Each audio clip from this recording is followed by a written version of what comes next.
Baik, kita sudah masuk bab jangan tidur selepas subuh dan asar. Ini paling sedap sekali topik ini, lepas subuh dan juga asar. Bismillahirrahmanirrahim. Kata Al-Habib Abdullah bin Alawi Al-Haddad rahimahullah ta'ala, maksudnya itu, awas jangan sampai kamu tidur lagi selepas salat subuh, kerana yang demikian itu akan menanam rezeki. Ada malaikat yang mendoakan untuk orang yang bangun pagi, berkati mereka, rezeki kepada mereka. Tapi kalau kita tidur waktu subuh, selepas subuh itu memang kita menanam rezeki kita. Dan juga selepas salat asar jangan tidur, kerana yang demikian itu akan mewarisi apa? Penyakit. Penyakit apa? Gila, jantung. Itu selepas asar. Begitu juga sebelum waktu solat isya. Kelak solat tidur sebelum waktu solat isya itu, kelak dia akan menahan matamu dari tidur di malam harinya.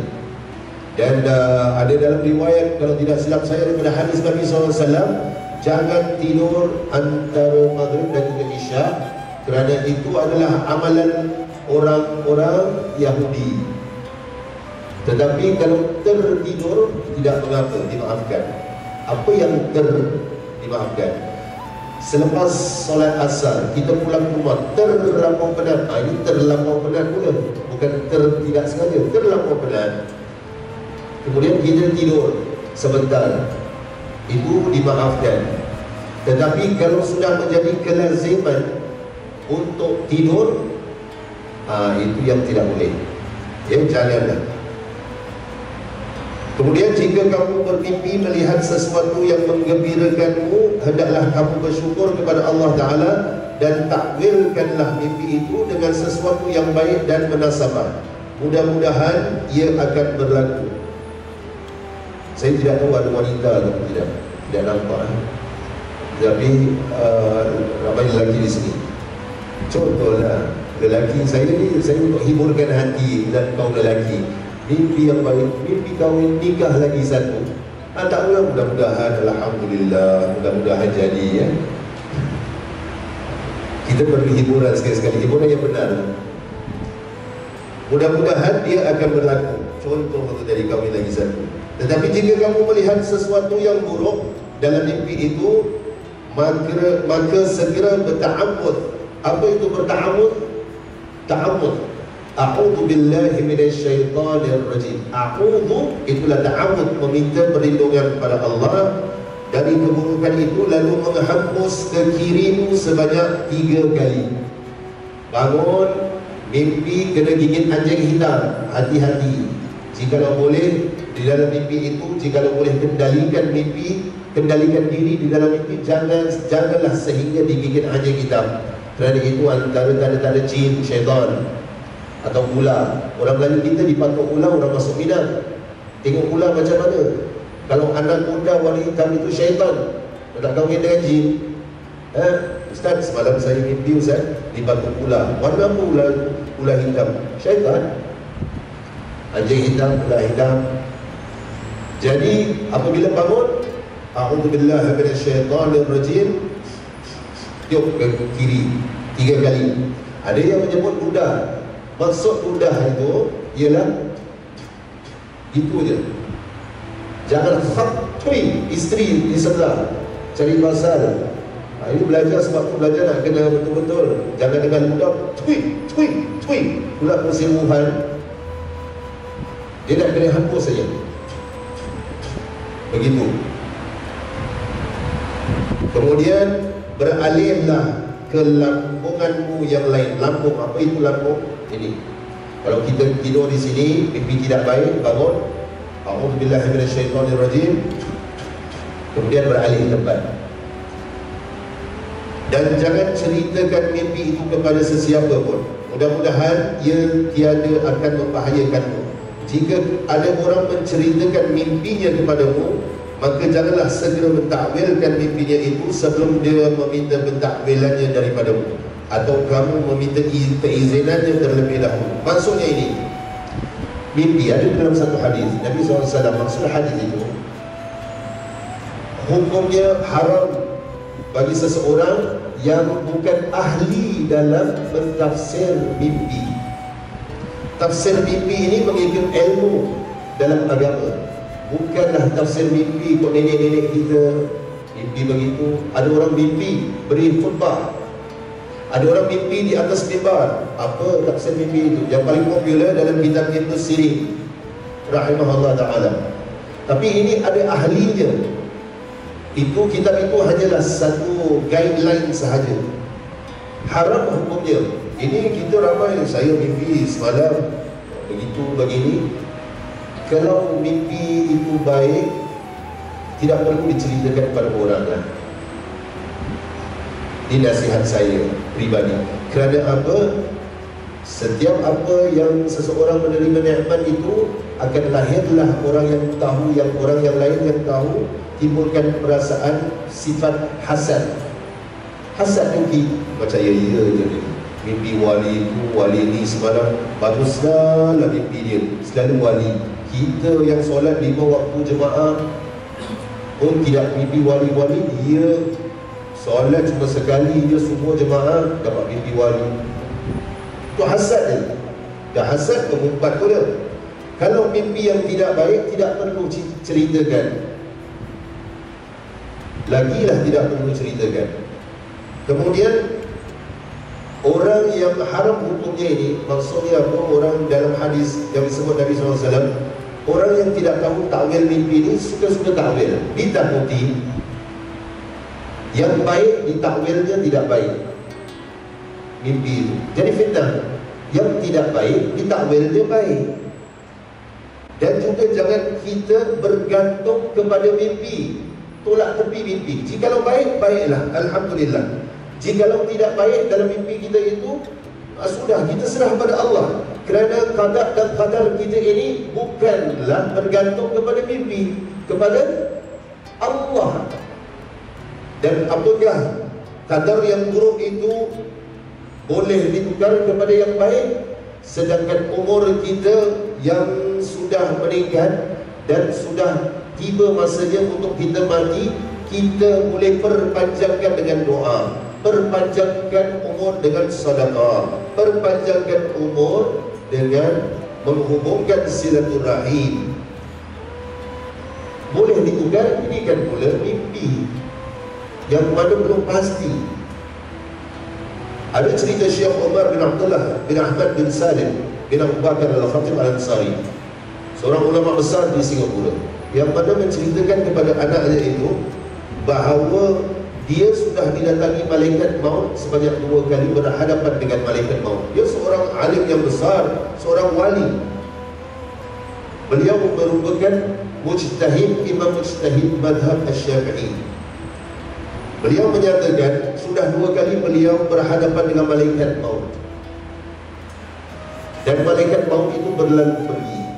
Yang kedua kali juga begitu. Kerana apa? Kerana orang-orang murid-muridnya mendoakannya, Syekh Umar, panjang umurmu, panjang umurmu.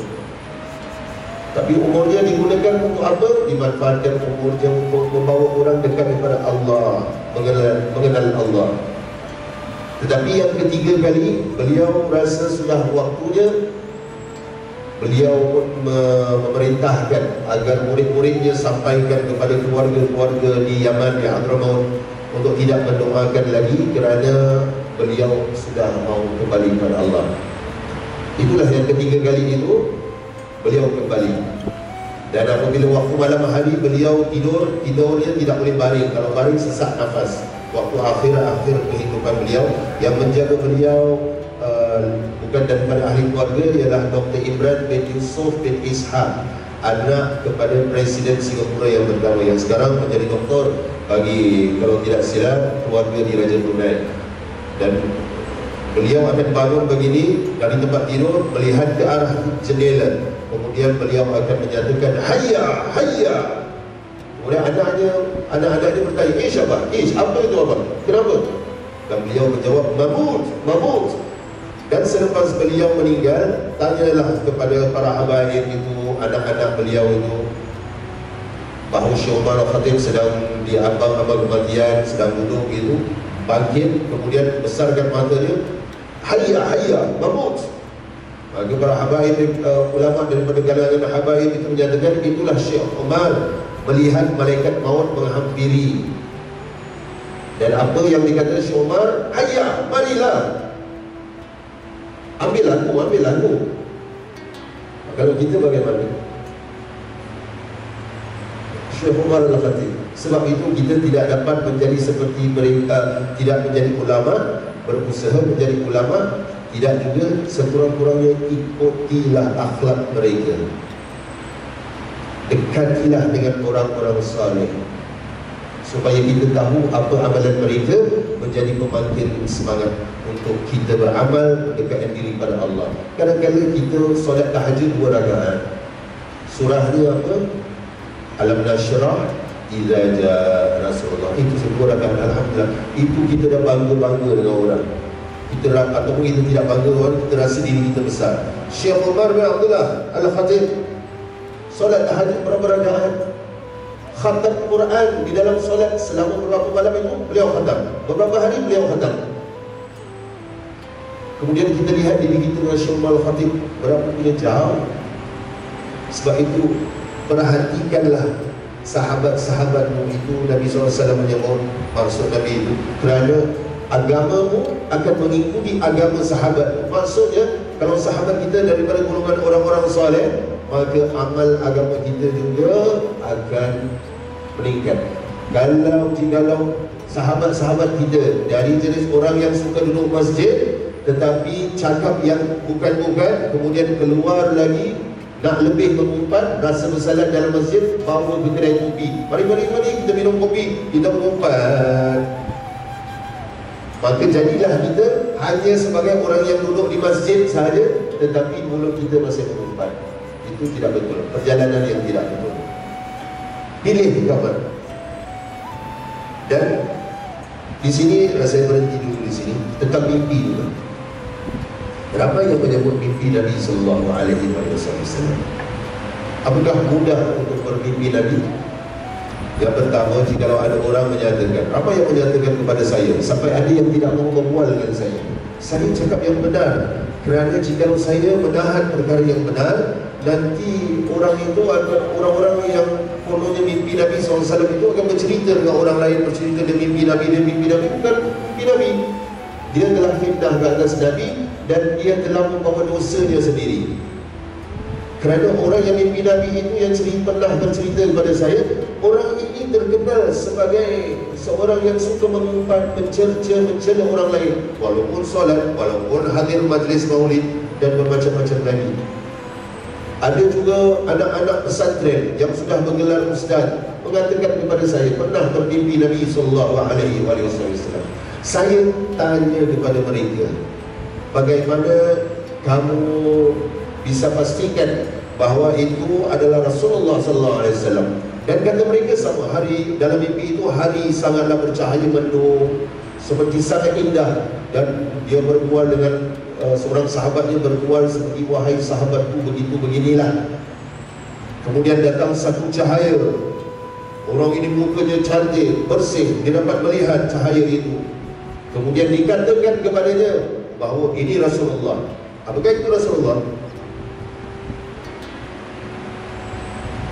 Kemudian datang pula Sayyidina Umar radhiyallahu anhu. Kemudian datang juga Sayyidina Uthman, Sayyidina Ali. Apakah itu sahabat-sahabat Nabi? Yang penting apakah itu Rasulullah? Bagaimana jika kita ingin tahu? Yang pertama, para ulama tidak perlu diperkenalkan di dalam mimpi mereka itu Rasulullah sallallahu alaihi wasallam. Kerana apa? Para ulama sudah mengkhatamkan, maksud mengkhatam, membaca dan meneliti dan memahami syama'il Muhammadiyah, sifat-sifat Rasulullah sallallahu alaihi wasallam, yang mana para ulama pada zaman itu menyatakan kitab Syama'il Muhammadiyah daripada Al-Imam Tirmizi rahimahullahu ta'ala, siapa yang membacanya seolah-olah, jikalau kita konsentrate dan memahami dengan ilmu, maka seolah-olah kita melihat Rasulullah sallallahu alaihi wasallam di situ.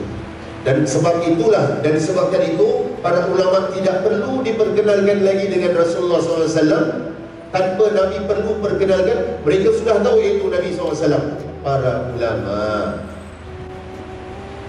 Bagaimana pula orang awam? Jikalau di dalam mimpi itu gerak hatinya menyatakan ini Rasulullah, tidak, belum pasti, mungkin iya, mungkin tidak. Jikalau ada suara yang menyatakan ini Rasulullah, ini Habibullah, ini Nabi Muhammad, Rasulmu sallallahu alaihi wasallam, tidak, mungkin iya, mungkin tidak, 50-50. Jadi jangan terbawa-bawa. Jikalau yang datangnya itu rupanya cantik, kemudian kita tidak dapat melihat rupanya itu kerana nurnya sangat tinggi, kita dapat melihat tapak kakinya sahaja sudah bagus, dan dia pun menyatakan kita dapat melihat, dia menyatakan Ana Nabiyuka, Ana Muhammad Rasulullah, itu ia pasti kerana syaitan tidak akan dapat mengaku dia Nabi Muhammad sallallahu alaihi wasallam. Jikalau yang mengatakan itu sendiri, tetapi jikalau saya tahu ini Nabi, saya tahu ini Nabi, macam mana tahu? Syama'il Muhammadiyah pun tidak baca, mulut pun masih mengata-ngata, menghina, mencela, melaknat. Laisal mu'min bit-ta'an walal la'an walal fahish wala badih. Laisal mu'min, tidaklah seorang mukmin itu yang mencela, yang melaknat, yang bersifat berkata-kata kotor, yang bersifat kasar dan buruk. Jikalau bukan seorang mukmin begitu, mulutnya sentiasa melaknat, mencela, berkata-kata kotor, bagaimana mungkin dia bukanlah termasuk golongan orang-orang yang beriman dapat mimpi Rasulullah, sedangkan mulutnya ini senantiasa mencela, tidak berselawat ke atas Nabi Muhammad sallallahu alaihi wasallam. Itu mimpi. Jadi jangan terbawa-bawa. Jangan terbawa-bawa, saya mimpi Rasulullah, saya mimpi Rasulullah. Orang yang mimpi Rasulullah, para sahabat ada yang bermimpi Rasulullah, para tabi'in atau ulama-ulama salaf ada yang bermimpi Rasulullah. Si fulan ini bermimpi Rasulullah datang kepadanya, berkata kepadanya, memuji si fulan. Apa si fulan ini bangkit daripada tidur keesokan harinya atau hari-hari selepas itu berjumpa dengan orang yang dipuji oleh Nabi SAW. Dia menyatakan mimpinya. Apa yang dilakukan kepada orang yang dipuji oleh Nabi SAW dalam mimpi si fulan ini? Dia menarik si fulan ini dan memberi amaran, jangan kau ceritakan satu perkara pun tentang mimpimu itu kepada orang lain. Kerana apa? Menjaga hatinya sendiri supaya tidak ujub, tidak riak. Itu antara dia hubungannya dengan Rasulullah sallallahu alaihi wasallam. Jadi semakin kita mimpi Rasulullah, semakin kita tunduk kepada Allah, semakin kita mengikut sunnah Rasulullah SAW. Semakinlah mulut kita ini Assalamualaikum ayuhan Nabi wa rahmatullahi wa barakatuh. Assalamualaikum ayuhan Nabi wa rahmatullahi wa barakatuh. Seperti salah seorang cicit keturunan Rasulullah SAW, Imam Khalil Hasan radhiyallahu anhu, beliau di dalam tahiyat beliau itu di dalam masjid, beliau memberi salam at-tahiyatul, baca tahiyat akhir, at-tahiyatul mubarakatus salawatut thayyibatun lillah, assalamu alayka ayyuhan nabi wa rahmatullahi wa barakatuh. Mendengar suara Rasulullah SAW sendiri menjawab salam dia itu, lihat. Kemudian beliau tidak puas, rindu untuk mendengar suara Nabi SAW. Hati beliau senantiasa bersama Rasulullah. Selepas solat, beliau membaca Assalamualaikum ya Nabi wa rahmatullahi wa barakatuh. Suara Nabi menjawab salam, Assalamualaikum ya Nabi wa rahmatullahi wa barakatuh. Suara Nabi menjawab salam. Suara Nabi sallallahu alaihi wasallam menjawab salam. Siapalah kita yang mungkin mimpi, mungkin tidak, mungkin itu syaitan yang memperbodohkan kita, semakin jauh daripada Allah. Siapa kita? Banyak berselawat, banyak beri salam kepada Rasulullah SAW. Siapa yang dapat melihat Rasulullah SAW, kekuatan batinnya mestilah sangat kuat. Menurut Al-Imam Al-Ghazali dalam salah satu kitabnya, siapa yang dapat melihat Nabi SAW, menurut hadis itu, Nabi menyebut, maksudnya itu, siapa yang melihat aku di dalam mimpi, sama seperti melihat aku di dalam jaga. Maksudnya, kita bertemu secara jaga dengan Nabi SAW dalam mimpi itu. Benar, ada syarat-syaratnya.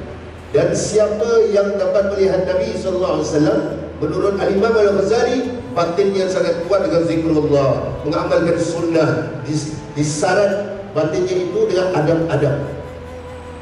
Maksudnya itu batinnya sudah tunduk kepada Allah, bukan saja zahirnya solat sahaja.